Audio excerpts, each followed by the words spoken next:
আগামীকাল কেন্দ্রীয় শহীদ মিনারে আপনাদেরকে আহ্বান করেছেন। আপনাদের দায়িত্ব হবে 22 লক্ষ কর্মচারী কেন্দ্রীয় শহীদ মিনারে উপস্থিত হবেন। আর দাবি আদায় ঐক্য পরিষদের আমি মুখ্য সমন্বয়ক সহ সমন্বয়ক বৃন্দের দায়িত্ব থাকবে আগামীকালই আপনাদের পে স্কেলের গেজেট ধরিয়ে দেওয়ার জন্য।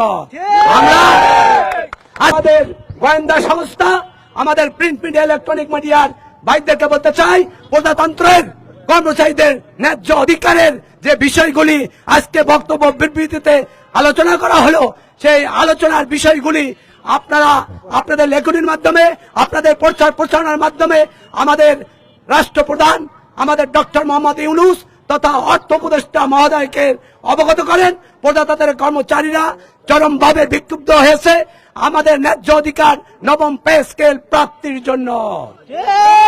প্রজাতন্ত্রের 22 লক্ষ কর্মচারী ভাই বোনদেরকে বলতে চাই, আজকের মধ্যে যদি পে স্কেলের গেজেট জারি না হয়, আগামীকাল প্রজাতন্ত্রের 22 লক্ষ কর্মচারীর প্রতিনিধি দাবি আদায়ের একমাত্র ব্যানার, একমাত্র নেতৃত্ব দাবি আদায় ঐক্য পরিষদ আগামীকাল কেন্দ্রীয় শহীদ মিনারে আপনাদেরকে আহ্বান করেছেন।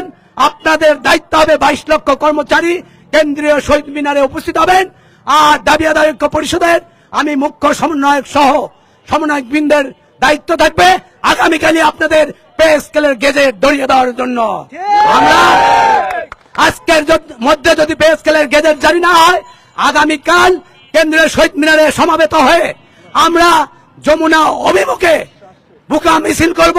মিছিলের মাধ্যমে পে স্কেলের গেজেট না নিয়ে আমরা ঘরে ফিরব না।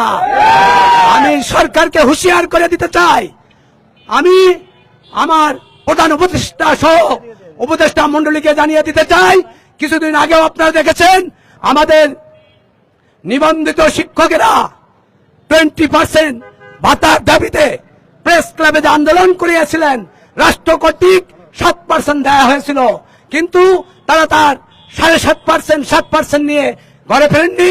তারা তাদের 20% দাবিতে অটল ছিল। তারা অটল থেকে 15% ভাতা রাষ্ট্রের কাছ থেকে তাদের ন্যায্য প্রাপ্তি নিয়ে গেছেন। আগামীকাল যে কর্মসূচি হবে দাবি আদায় ঐক্য পরিষদের ব্যানারে, সেই ব্যানারের সাথে ইতিমধ্যে শিক্ষক কর্মচারী সহ সকল সহযোদ্ধা তথা কর্মচারী প্রজাতন্ত্রের 22 লক্ষ কর্মচারী সমাবেত হবে, সরকারকে বাধ্য করবে তাদের ন্যায্য অধিকার নবম পে স্কেল প্রাপ্তির জন্য। আমি প্রজাতন্ত্রের আজকের এই বিক্ষোভ সমাবেশের শেষ দিনে প্রজাতন্ত্রের 22 লক্ষ কর্মচারীকে বলতে চাই, আপনাদের দায়িত্ব হবে ঘরে বসে না থেকে, আপনারা ঘরে বসে থেকে আপনাদের দাবি পাওয়ার বিষয় বলছেন যে নেতৃবৃন্দ বিভিন্ন কর্মসূচি দিচ্ছেন, ঘরে বসে থেকে দাবি পাবেন, কিন্তু আপনারা ইতিমধ্যে প্রমাণিত হয়েছে ঘরে বসে থেকে বাংলাদেশের ইতিহাসে কোনো দাবি আদায় হয়নি। 22 লক্ষ প্রজাতন্ত্রের সকল শ্রেণী পেশার কর্মচারী ভাই বোনদেরকে বলবো, আপনাদের নবম পে স্কেল গেজেটের সর্বশেষ কর্মসূচি হিসেবে আপনারা আগামীকাল কেন্দ্রীয় শহীদ মিনারে উপস্থিত হবেন।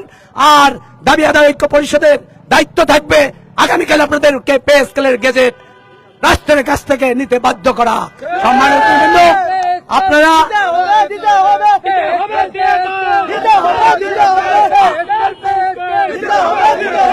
আপনারা দীর্ঘদিন আপনাদের